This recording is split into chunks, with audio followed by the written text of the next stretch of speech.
দিচ্ছে, আমার মনে হয় হঠাৎ করে এসে একটা ধাক্কা খাওয়ার থেকে মেন্টাল প্রিপারেশন নিয়ে আসাটা বেটার হবে। আমার সেরকম মনে হয়েছে আমি আসলে নটর ডেমে আসাটা ঠিক হয় নাই। আমি যদি আমার নিজের জেলার একটা বেস্ট কলেজে পড়তাম ওইটাই আমার জন্য ভালো হইতো, এরকম মনে হয়। অত্যন্ত দুঃখের সাথে জানাচ্ছি যে থেকে দুইজন কিন্তু কোথাও চান্স পায় নাই, তারা নটর ডেমিয়ান ছিল। তো তাদের জন্য আসলে এখানে আসাটা ঠিক হয় নাই। সো তোমার জন্য এটা গুরুত্বপূর্ণ এই ডিসিশনটা নেওয়ার আগে সবকিছু জেনে বুঝে এরপরে আসা। আসসালামু আলাইকুম সবাইকে। কালকে হচ্ছে এনডিসি ভর্তি পরীক্ষার সার্কুলার দিয়েছে। তো এই ভিডিওর হচ্ছে দুইটা পার্ট থাকবে। ফার্স্ট পার্টে হচ্ছে আমি যে ভর্তি পরীক্ষার সার্কুলারটা দেওয়া হয়েছে ওইখানে কি কি বলা হয়েছে ওইটা বুঝাই দিব। অ্যান্ড সেকেন্ড পার্টে মোটামুটি আমি বেশ কিছু পয়েন্ট নিয়ে কথা বলবো, ওভারঅল 13-14টা পয়েন্ট নিয়ে কথা বলবো। তো আমার মনে হয় যে নটর ডেমে ভর্তি হওয়ার আগে বা আরামবাগের এই জরাজীর্ণ পরিবেশে আসার আগে এই রিয়েলিটিগুলো তোমার জেনে আসা উচিত। স্পেশালি আমাদের যে মিথ অর ট্রুথ যেটাই বলি না কেন, কথা প্রচলিত আছে যে নটর ডেমে চান্স পাইলে বুয়েট মেডিকেল ঢাকা ইউনিভার্সিটি কোনো না কোনো ভার্সিটিতে হয়ে যায়। এটা আদৌ আসলে সত্য কিনা, নটর ডেমে পড়লে প্রেশার কিরকম, অ্যান্ড নটর ডেমে ক্লাস করলে বাইরে আসলে এক্সট্রা করে পড়ার প্রয়োজনীয়তা আছে কিনা, ল্যাবের প্রেশার কেমন, কুইজের প্রেশার কেমন, ওভারঅল কলেজ নিয়ে তোমার যত কোশ্চেন আছে মোটামুটি সব কভার করে দিব। অ্যান্ড ফাইনালি আমি 3টা পয়েন্ট বলবো। আমি মোটামুটি এর আগেও বেশ কয়েকটা ভিডিওতে এগুলো বলেছি। এই 3টা কোয়ালিটির যদি তোমার মধ্যে থাকে তাহলে তুমি নটর ডেমের জন্য আসতে পারো, আদারওয়াইজ তোমার আসার প্রয়োজন নাই। প্রথমে আমরা যদি হচ্ছে সার্কুলারটা নিয়ে কথা বলি, প্রথমে বলছে হচ্ছে অ্যাপ্লিকেশন কবে থেকে শুরু হবে। তো তোমাদের অ্যাপ্লিকেশন শুরু হবে হচ্ছে সেপ্টেম্বরের 1 তারিখ থেকে এবং এটা সেপ্টেম্বরের 10 তারিখ পর্যন্ত চলবে। এবং অ্যাপ্লিকেশন করার জন্য তোমাদের এক ওয়েবসাইট বলে দেওয়া হয়েছে ndc.edu.bd। এই ওয়েবসাইটে গিয়ে তোমরা অ্যাপ্লাই করতে পারবে সেপ্টেম্বরের 1 তারিখ থেকে 10 তারিখের ভিতরে। এখন এখানে তোমাদেরকে একটু বলে দিই, কলেজের ওয়েবসাইট হচ্ছে বেশ ঝামেলা করে। সো তোমরা ট্রাই করবে একটু রাতের দিকে, যে সময় প্রেশার কম থাকবে ওই সময় অ্যাপ্লাইটা করে ফেলার জন্য। এরপরে বলছে হচ্ছে অ্যাপ্লিকেশন করার জন্য তোমাদের ফি দিতে হবে একটা, এটা 500 টাকার মতো। অ্যান্ড এইখানে কলেজের হচ্ছে অফিসিয়াল ওয়েবসাইট এইটাই ndc.edu.bd। অ্যান্ড একটা অফিসিয়াল ফেসবুক পেজ আছে, সেটা হচ্ছে এনডিসি লার্নিং। তোমরা যদি ফেসবুকে এনডিসি লার্নিং লিখে সার্চ দাও তাহলেই তোমরা এটা পেয়ে যাবে। এরপরে দেখো ভর্তির আবেদনের ন্যূনতম যোগ্যতা। ভর্তির আবেদনের ন্যূনতম যোগ্যতা নিয়ে যেটা বলছে সেটা হচ্ছে তুমি যদি সায়েন্সের হও, বিজ্ঞান বিভাগের হও, তাহলে তুমি হোয়াট এভার বাংলা ভার্সন হও আর ইংরেজি ভার্সন হও না কেন, তোমাদের কিন্তু জিপিএ 5 থাকতে হবে। অন্যান্য বিভাগের গুলো এই যে সার্কুলারে সুন্দর করে বলে দিচ্ছে, তোমরা একটু পড়ে নিবা। তো সার্কুলারটা নিজেরা পড়ে নিলেই বুঝে যাবা। আমার কমেন্ট বক্সে সার্কুলারের পিডিএফ দেওয়া থাকবে, বা তোমরা চাইলে হচ্ছে ওয়েবসাইট থেকে ডাউনলোড করে নিতে পারো। এখন আসলে সিট কয়টা থাকবে? সায়েন্সের জন্য বাংলা ভার্সনে 1810টার মতো সিট থাকবে, ইংরেজি ভার্সনের জন্য হচ্ছে 320টার মতো সিট থাকবে। সো অনেক সিট। অ্যান্ড পরীক্ষা কিভাবে হবে, এখানে একটা রিটেন এক্সাম হয় আর একটা হচ্ছে ভাইভা এক্সাম হয়। তো রিটেন এক্সামে ওভারঅল 1900 জনকে টিকাবে, এরপর হচ্ছে 1900 জনকে হচ্ছে ভাইভা অ্যাটেন্ড করতে দিবে। তার মানে বুঝতে পারতেছো যে রিটেনে যদি তোমার হয়ে যায় তাহলে তুমি ধরে নিতে পারো তোমার ভাইভাতে হয়ে যাবে। ভাইভাতে আসলে ওইভাবে বাদ দেওয়া হয় না, যাদেরকে দেখে একটু উগ্র মনে হয় বা ধূমপায়ী মনে হয় তাদেরকে বাদ দেওয়া হয়। তো এই যে দুইটা এক্সাম হবে, ভাইভা আর রিটেন। সো প্রথমে রিটেনে যে 1900 জনকে টিকাবে আর কি, এইটা আসলে কিভাবে, এখানে বলা হয়েছে হচ্ছে যে এসএসসি পরীক্ষার মার্ক এবং রিটেন এক্সামের মার্কের উপর ভিত্তি করে। কিন্তু আসলে আমার যেটা মনে হয় বা আমার অবজারভেশন যেটা বলে যে এসএসসি পরীক্ষার মার্ক আসলে এখানে এত বেশি ভ্যারি করে না। তুমি যদি ওইখানে যে অ্যাডমিশনটা হবে ওইখানে ভালো করো তাহলে এসএসসিতে তোমার মার্ক খারাপ থাকলেও আসলে কিছু যায় আসে না, এটা খুব একটা ইম্প্যাক্ট ফেলে না। এটা হইতে পারে এরকম যে যদি দুইজন স্টুডেন্ট সেম মার্ক পায় সেক্ষেত্রে হয়তো এসএসসিতে যার মার্ক ভালো তাকে কনসিডার করা হবে, এরকম কিছু একটা হইতে পারে। বাট এসএসসির মার্কস যে এখানে অ্যাডমিশনে খুব একটা ইফেক্ট ফেলবে ব্যাপারটা এমন নয়। অ্যান্ড এইবার আসে হচ্ছে সিলেবাস। তুমি যদি সায়েন্স থেকে পরীক্ষা দাও তাহলে তোমাকে বাংলায় পরীক্ষা দিতে হবে, ইংরেজি পরীক্ষা দিতে হবে, হায়ার ম্যাথমেটিক্সে পরীক্ষা দিতে হবে, ফিজিক্স কেমিস্ট্রি ম্যাথ বায়োলজিতে পরীক্ষা দিতে হবে। তুমি যদি বিভাগ চেঞ্জ করো, লাইক সায়েন্স থেকে তুমি আর্টসে যাচ্ছ বা কমার্সে যাচ্ছ, সেক্ষেত্রেও তোমাকে কিন্তু সায়েন্সের বিষয়গুলোতেই পরীক্ষা দিতে হবে। এবং এইটা হচ্ছে তোমাদের এসএসসি পরীক্ষার সিলেবাস অনুযায়ী। সো এগুলোই ওভারঅল তোমাদের সার্কুলারে বলা হয়েছে। একটু বলে নেই, যেহেতু তোমাদের এইচএসসি জার্নি শুরু হয়ে গেছে, তোমরা আমাদের চ্যানেল সাকিবস মাইন্ড ল্যাব চ্যানেলটা সাবস্ক্রাইব করে দাও। এখান থেকে তোমরা নিয়মিত গাইডলাইন্স, বিভিন্ন ধরনের কনসেপচুয়াল ভিডিও কিন্তু তোমরা পাবা। এবার আসো আমরা হচ্ছে সবচেয়ে ইন্টারেস্টিং পার্টে যাইতেছি। তো আমরা হচ্ছে কলেজ নিয়ে, আরামবাগের পরিবেশ নিয়ে, ওইখানে কিভাবে সার্ভাইভ করা যায়, কি অবস্থা, এটা নিয়ে কথা বলি। এই বিষয়গুলো না জেনে আসলে তুমি আসলে হতাশায় পড়তেও পারো। আমি নিজেই ফার্স্ট টাইমে বেশ হতাশার মধ্যে দিয়ে গেছে প্রায় 3 থেকে 4 মাস। আমার কাছে এরকম মনে হয়েছে আমি আসলে নটর ডেমে আসাটা ঠিক হয় নাই। আমি যদি আমার নিজের জেলার একটা বেস্ট কলেজে পড়তাম ওইটাই আমার জন্য ভালো হইতো, এরকম মনে হয়েছে। বাট পরে আস্তে আস্তে হচ্ছে আমার এই মেন্টালিটিটা চেঞ্জ হয়েছে এবং এখন আমার কাছে মনে হয় যে নটর ডেমে পড়াটাই আমার জন্য বেস্ট ছিল।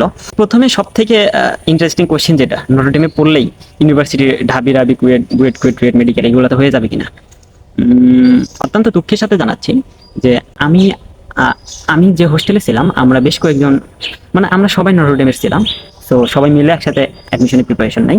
আমরা হচ্ছে একসাথে 6 জন ছিলাম, 6 জন হচ্ছে একই জায়গায় থেকে অ্যাডমিশনের প্রিপারেশন নিতাম।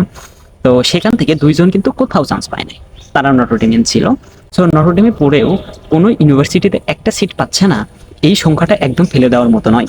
এর কারণ হলো অনেকেই নটরডেমের পরিবেশের সাথে, মানে যারা চান্স পাচ্ছে না তারা যে খারাপ স্টুডেন্ট ব্যাপারটা কিন্তু এমন নয়, বাট তারা হচ্ছে নটরডেমের পরিবেশ বা হোস্টেলের পরিবেশ ওইখানে নিজেদেরকে অ্যাডাপ্ট করে নিতে পারে নাই, তাদের জন্য আসলে এখানে আসাটা ঠিক হয় নাই।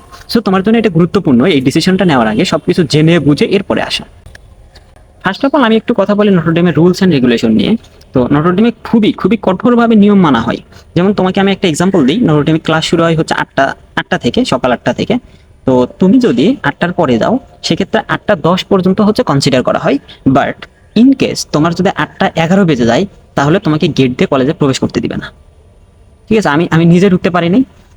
8টা 10-এর যদি তুমি 1 মিনিট 2 মিনিট 5 মিনিট পরে যাও তাহলে আর তোমাকে ওই দিন ক্লাস করতে হবে না। সো তোমাকে ডেফিনেটলি এই মানে প্রত্যেকটা ক্ষেত্রে, ল্যাবের ক্ষেত্রে, ক্লাসের ক্ষেত্রে, কুইজের ক্ষেত্রে, ইন এভরি কেস এই রুলস অ্যান্ড রেগুলেশনটা কঠোরভাবে মানা হয়। সো এটা তোমাকে দেখতে হবে যে তুমি এই প্রেশার, এই কঠোর নিয়ম নীতির মধ্যে থাকতে পারবা কিনা। যদি তুমি থাকতে পারো, মানায় নিতে পারো, তাহলে কলেজ অবশ্যই তোমার জন্য ভালো হবে। বাট যদি তুমি মানায় নিতে না পারো, এটা কিন্তু তোমার জন্য একটা ব্যাড ইম্প্যাক্ট ফেলতে পারে। এরপরে আসো, অত্যাধিক নিয়ম নীতি শুধু এরকম না, এরপরে অত্যাধিক প্রেশারও আছে। যেমন এখানে হচ্ছে একাধারে তোমাকে ক্লাস করতে হবে, এরপরে হচ্ছে ল্যাব করতে হবে, এরপরে প্রতি উইকে তোমাকে কুইজ দিতে হবে। কুইজ দিতে হবে উইকে 2টা করে ইউজুয়ালি কুইজ হয়, ইভেন 3টাও কিন্তু হইতে পারে, এটা টাইমের উপর ডিপেন্ড করে, সিলেবাস কিভাবে শেষ করবে ওইটার উপর ডিপেন্ড করে। সো 2টা 3টা করে কুইজ দেওয়ার মেন্টালিটি থাকতে হবে। এখন তুমি সকালে 8টা থেকে গিয়ে ক্লাস করলা, ল্যাব করলা, প্রত্যেকটা ল্যাব ধরে ধরে করতে হবে, প্রত্যেকটা ল্যাবের রিপোর্ট সময় মতো জমা দিতে হবে। Physics, chemistry, ICT, math, biology সবগুলো ল্যাব প্র্যাকটিক্যাল তোমাকে ধরে ধরে করতে হবে এবং টাইমলি ওইটার রিপোর্ট তোমাকে জমা দিতে হবে। সো এইটা করা, এরপরে কুইজের প্রিপারেশন নেওয়া, সো এই সব কিছু তোমাকে কিন্তু নিজে থেকে হ্যান্ডেল করতে হবে একদম অ্যাকুরেটলি। এখন অনেকে আছে হচ্ছে বাইরে পড়তে ভালোবাসে, নিজে পড়তে ভালোবাসে। সেক্ষেত্রে দেখা যাবে তুমি যদি অনেক পড়ুয়া স্টুডেন্ট না হও, প্রেশার ম্যানেজ করতে ব্যর্থ হও, তাহলে দেখবা যে নিজের পড়ার টাইমটা কিন্তু তুমি বের করতে পারতেছো না। তো এরকম যাদের ক্ষেত্রে হয় তাদের ক্ষেত্রেও কিন্তু কলেজ নটরডেমে আসা খুব একটা ভালো ডিসিশন না। বাট তুমি যদি সবকিছু অ্যাকুরেটলি মেনটেন করতে পারো, অনেক পড়ুয়া স্টুডেন্ট হও, অনেক পরিশ্রম করতে পারো, তাহলে এটা তোমার জন্য খুবই গুড অপশন। এইবার আসো নটরডেমে খরচ কেমন হয়। নটরডেমে কলেজে থাকার জন্য আসলে কোনো হোস্টেল নাই, তোমাকে বাইরে কোনো হোস্টেলে থাকতে হবে। এখন বাইরে যখন তুমি থাকতে যাবা তখন কিন্তু অনেক কষ্ট হবে। তো এটা যদি আমি একদম অ্যামাউন্ট বলে তোমাকে বোঝানোর ট্রাই করি, তাহলে মোটামুটি মোটামুটি হচ্ছে তোমার 15 থেকে 20 হাজার টাকা কিন্তু মান্থলি খরচ হবে। ঠিক আছে, তাহলে তুমি মোটামুটি একটা ভালো পরিবেশে থেকে পড়াশোনা করতে পারবে। এটা হচ্ছে কষ্টের বিষয়। তো তোমাকে তোমার ফাইন্যান্সিয়াল সাপোর্ট আছে কিনা এটাও তোমাকে বুঝতে হবে। এরপরে হচ্ছে তোমাকে ডিসিশন নিতে হবে। এরপরে হচ্ছে থাকা খাওয়ার কিন্তু অনেক কষ্ট আরামবাগে। হ্যাঁ, যেমন আরামবাগের পরিবেশটা খুব একটা সুবিধার না, এখানে অনেক প্রেস আছে, অনেক সাউন্ড আছে, যাদের নয়েজের প্রবলেম তাদের জন্য কিন্তু এটা একটা মানে হেডেকের কারণ হতে পারে। সো এখানে খোলামেলা বাতাস পাবা না, রোদ পাবা না, আলো বাতাস পাবা না। ঢাকা শহরে এরকম, বাট আরামবাগে একটু বেশি এরকম। বাট কলেজ ক্যাম্পাস আবার খুবই সুন্দর, কলেজ ক্যাম্পাসে গেলে তোমার অবশ্যই ভালো লাগবে। বাট বাইরে যখন তুমি থাকবে, বাইরেই তো মোস্ট অফ দ্য টাইম থাকতে হবে। সো এটা কিন্তু একটু কষ্টকর, বাট এটা যেটা হয় আস্তে আস্তে হচ্ছে অভ্যাস হয়ে যায়। প্রথম হয়তো 1-2 মাস তোমার কষ্ট হবে, এরপর আস্তে আস্তে এটা মানায় নিতে পারবা, এটা সমস্যা হওয়ার কথা না। বাট বাট বাসায় থেকে যাদের সমস্যা, বাড়ি থেকে থাকতে পারো, দূরে এসে থাকতে পারো না, তাদের জন্য কিন্তু একটু ভেবে দেখার প্রয়োজন আছে যে আসা উচিত কিনা। সব থেকে ইম্পর্টেন্ট যে পয়েন্টটা সেটা হলো এখন কিন্তু রিসোর্সের কোনো অভাব নাই। একটা সময় ছিল ঢাকায় আসলে আলাদা বেনিফিট পাওয়া যাইতো, সো এখন কিন্তু আর এরকম নাই। এখন অনলাইনে অনেক ওপেন সোর্স, তুমি চাইলে যে কোনো জায়গা থেকে পড়াশোনা করে ভালো করতে পারো। সো তোমাকে কষ্ট করে এসে নটরডেমে এত টাকা খরচ করে থাকতে হবে এই বিষয়টা এমন না, রেজাল্ট ভালো করার জন্য। বাট নটরডেমে আসলে তুমি এক্সট্রা কিছু বেনিফিট পাবা, এগুলো আমি বলতেছি। বাট তার আগে আমি একটু বলি যে তুমি যদি নটরডেমে পড়ো তাহলে বাইরে কোথাও পড়ার, এক্সট্রা করে প্রাইভেট পড়ার বা কোনো অনলাইন প্ল্যাটফর্মে পড়ার দরকার আছে কিনা। এটা হচ্ছে আমি যদি অনেস্টলি বলি তাহলে প্রয়োজন আছে। কেন বলতেছি, কারণ অনেক বড় সিলেবাস ইন্টারমিডিয়েটে, স্যাররা খুবই কোয়ালিফাইড, তারা অনেক চেষ্টা করেন টাইমের মধ্যে সিলেবাস শেষ করে দিতে। বাট ওই যে সময় কম, স্টুডেন্ট অনেক বেশি, সো দেখা যায় যে চাইলেও স্যাররা হচ্ছে সিলেবাসের প্রত্যেকটা টপিক ওইভাবে কভার করতে পারেন না। মানে সব সিলেবাসে সব কিছুই পড়াই দিবে, বাট তোমার টার্গেটের উপর ডিপেন্ড করে। তুমি যদি এখন ইঞ্জিনিয়ারিং প্রিপারেশন নিতে চাও তাহলে ডেফিনেটলি তোমাকে ফিজিক্স, কেমিস্ট্রি, ম্যাথমেটিক্স এগুলো খুবই ডিপলি পড়তে হবে একাডেমিক থেকেই। সো সেক্ষেত্রে স্যাররা হয়তো অতটা ডিপলি পড়ানোর জন্য টাইম পান না, বাট স্টিল স্যাররা তোমাকে ক্লাসে এমনভাবে পড়িয়ে দিবেন যেটা দিয়ে তোমার হচ্ছে এইচএসসি হয়ে যাবে এবং অ্যাডমিশনও যে কোনো ইউনিভার্সিটিতে হয়ে যাবে, সমস্যা নেই। বাট কথা হচ্ছে যে একটু ফাস্ট পড়ানোর ট্রাই করেন, এবং এক একটা গ্রুপে প্রায় 130টার মতো স্টুডেন্ট থাকে, 120 থেকে 30 জনের মতো স্টুডেন্ট থাকে। এখন তুমি হয়তো বা বেশিরভাগের ক্ষেত্রে এরকমই হয় যে ক্লাসে যদি আগে থেকে পড়া না থাকে তাহলে ক্যাচ করতে একটু সমস্যা হয়। দ্যাটস ওয়াই দেখা যায় বেশিরভাগ পোলাপানি মোটামুটি সবাই, হ্যাঁ সবাই বাইরে কোথাও না কোথাও পড়ে, হয়তো কলেজের টিচারদের কাছেই পড়ে অথবা অনলাইনে পড়ে। আমি নিজেই অনলাইনে পড়তাম, পড়ে ক্লাসে যেতাম, যে তাছাড়া আমার জন্য বোঝা কষ্টকর ছিল। ওকে, তুমি যদি খুব ফাস্ট লার্নার না হও তাহলে কিন্তু তোমাকে প্যারা খাইতে হবে এবং বাইরে পড়তে হবে, এবং সেক্ষেত্রেও ওই যে অনেক পরিশ্রম করতে হবে। আদারওয়াইজ তুমি হচ্ছে কলেজের অনেক প্রেশার হ্যান্ডেল করার পরে বাইরে পড়ার টাইমটাও কিন্তু ম্যানেজ করতে পারবা না, এবং এইরকম যদি সিচুয়েশনে পড়ো তাহলে কিন্তু তোমার জন্য একটা ক্ষতিকর পরিস্থিতির সৃষ্টি হবে। তো এইবার আসো নটরডেমে কেন সবাই পড়তে চায়, উপকারী দিক কি কি। প্রথমত দেখো, তুমি যদি নটরডেমে আসো, তোমার আশেপাশে যে সকল পোলাপান পাবা সবাই খুবই ট্যালেন্টেড পারসন। সো পিয়ার প্রেশারের কারণে তোমার রেজাল্ট ভালো হবে, তোমার পড়াশোনা ভালো হবে, তোমার একটা খুবই সুন্দর গুড কানেকশন হবে। বুয়েটে আমার রুমমেট হচ্ছে, আমরা 5 জন থাকি এখন। সো মজার ব্যাপার হলো আমরা 5 জনেই একই কলেজ থেকে আসছি, এবং সেটা কোন কলেজ তোমরা জানো। সো খুবই সুন্দর একটা নেটওয়ার্ক তোমার তৈরি হয়ে যাবে, এবং নটরডেমে অনেক এক্সট্রা কারিকুলাম অ্যাক্টিভিটিস হয়, লাইক 30টার উপরে হচ্ছে সেখানে ক্লাব আছে, সেখান থেকে ম্যাগাজিন পাবলিশ হয়, সায়েন্স ক্লাব, ম্যাথ ক্লাব, এবং সেগুলো সবগুলো হচ্ছে অ্যাক্টিভ ক্লাব, জাস্ট নামের ক্লাব বিষয়টা এমন না, প্রত্যেকটা ক্লাব অ্যাক্টিভলি কাজ করতেছে। এরপরে হচ্ছে আমি ফাইনালি কুইজ নিয়ে কথা বলি। নটরডেমে যে কুইজটা হয় এইটা সব থেকে বেশি ইফেক্টিভ। নটরডেমের এই যে এত ভালো রেজাল্ট, এটার পিছনে আমি মানে সব থেকে বেশি ক্রেডিট যদি দিতে চাই তাহলে কুইজ সিস্টেমকে দিব। কারণ ইন্টারমিডিয়েটে এই হোল জার্নিতে তোমার সব থেকে ইম্পর্টেন্ট যেটা, সেটা হলো কনসিস্টেন্সি বজায় রেখে পড়াশোনা করা, এবং এইটা নিজে নিজে করতে গেলে অনেক সময়ই পসিবল হয় না। কিন্তু তুমি যদি কলেজের সাথে থাকো, কলেজের কুইজগুলো তোমাকে ওই মানে রেগুলারিটিটা মেনটেন করতে হেল্প করবে। সো কুইজের কারণে সারা বছর, সারা মাস, প্রত্যেকটা দিন তোমাকে সিরিয়াসলি পড়াশোনা করতে হবে, এবং এইটা ফাইনালি তোমাকে একটা বেস্ট আউটপুট দিবে। পাশাপাশি যেহেতু কুইজটা খুবই অল্প সময়ে খুবই সুন্দর কোশ্চেনে তোমাকে নেওয়া হয়, দ্যাটস ওয়াই হচ্ছে অ্যাডমিশনের ফিল্ডটা তুমি প্রতি উইকে 2বার করে পাবা।